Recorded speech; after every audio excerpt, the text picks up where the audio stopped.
Hi, my name is Rick Bloodworth, and this is the premiere episode of the Common Sense Christian Patriot. You may be familiar with my other channel, Common Sense Christian. That's a daily video that is designed to try to encourage people towards God's principles and maybe to share some uplifting stories as well as some things that maybe we need to have caution about. There's another channel that I've just started called Common Sense Christian Financial, and that particular channel is strictly devoted to Christian finances. My background is in finance and economics. I was a preacher for 30 years, but before that I ran an appraisal business. My master's degree is in finance and economics, and so that's the direction that I take on the Common Sense Christian Financial channel. But this one is a brand new, and this one is one I've been thinking about doing for quite some time now. I believe that it is imperative for Americans to be Christians and to be patriots. But it needs to be in that order. We need to be Christian patriots, not patriots who claim some sort of allegiance to Christ. There's a passage that's found in Malachi chapter 4, verses 5 and 6 that I think is very instructive.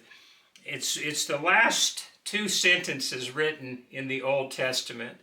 And the prophet Malachi is led by God to write this. He's talking, by the way, about John the Baptist. He will turn the hearts of the fathers to their children, and the hearts of the children to their fathers, or else I will come and strike the land with a curse. Well, over 400 years later, John the Baptist came preaching for the people to repent because the kingdom of heaven was at hand. He prepared the way for the Messiah, for Jesus. And part of what he was doing in that was to turn the hearts of the fathers back to their children and vice versa. The idea was they needed to get their focus correct again. One of the things that I'm absolutely convinced about America is it is still filled with a lot of people who are patriots. They absolutely have a love for God and country. The problem is when they don't have it in that order. The problem is when they are more devoted to their country than they are to God. And there's an even bigger problem, I believe, that we have seen in modern times. And it's one that George Washington warned about when he was president. He warned the future generations of Americans that they needed to avoid the spirit of party. The idea that you would have different political divisions that would have different interests that would tear the nation apart. But many of these people have gotten so caught up in the spirit of party that they are more focused upon the Democratic America or the Republican America than they are in the United States of America. And so their patriotism may be something more of just a nationalism. I want to get back to this idea of we have to be Christians first. If we are just promoting our nation because we admire the virtues of our nation, but we're not doing it from a godly perspective, we will fail. Remember what Malachi wrote. If the hearts of the fathers were not turned to their children and the children to their fathers, then God would come and strike the land with a curse. He would, in fact, destroy the nation if they could not get their priorities right. When America was started, while it's true there was a notable deist or two, somebody who just believed in a God, but they didn't believe that they were that much controlled by God, the vast majority of the founding fathers and their wives were devoted to Christ first. When you read the Constitution, when you read the Declaration of Independence, when you read these people's writings and their speeches, you find out very quickly that they were led by God. They were trying to do the right thing before God. And they felt like that if they could not produce a godly nation with what they were fighting for, that the nation would no longer be worth fighting for. They were very much intent on serving God first. They also believed that if they would do that, that they would then be able to have a nation that would be worth passing on to future generations. And you have to admit, they were very successful in what they did. America became the world's superpower in a very short period of time.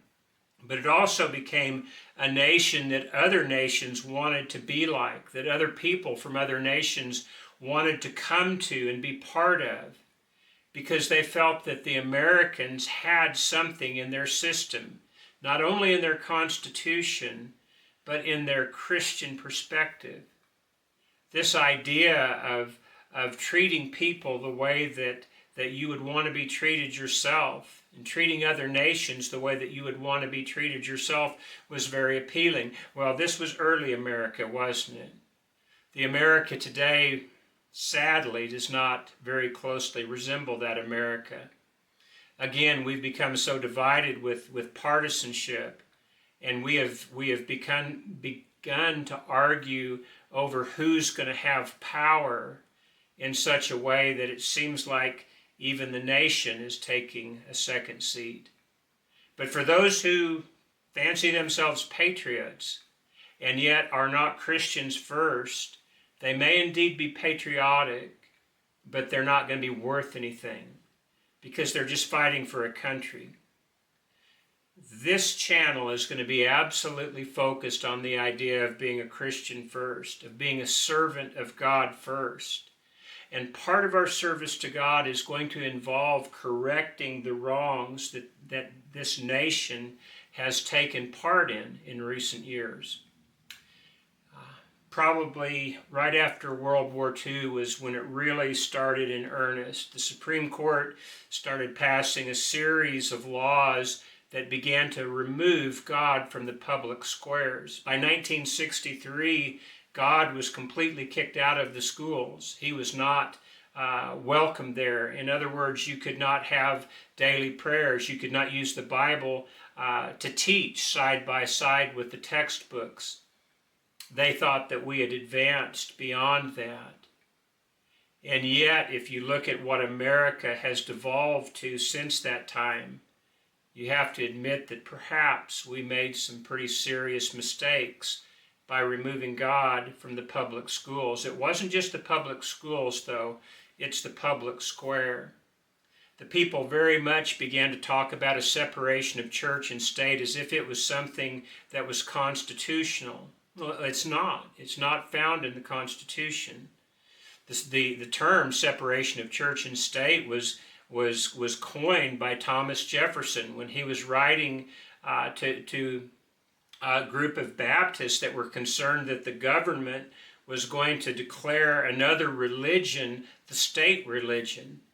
And Thomas Jefferson said, no, you don't have to worry about the government doing that, even a state government, because there is an impenetrable wall, a separation between church and state. He said so to show that this church was going to be protected from the overreach of the state. But that has turned 180 degrees in our time.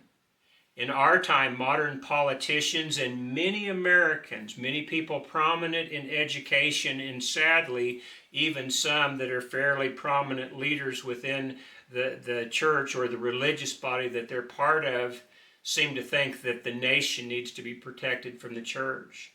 When you have that type of an attitude, it's very difficult to have a love of God and country in that order.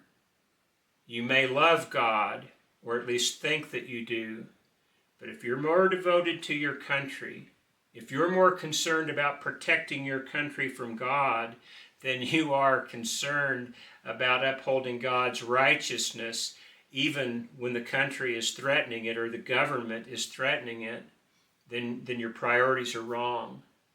And I might also go this far as to say your patriotism is worthless.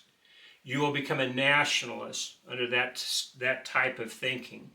You want to know what nationalism gone too far is? Just look at communist Russia in the 19th and 20th centuries, or the 20th century.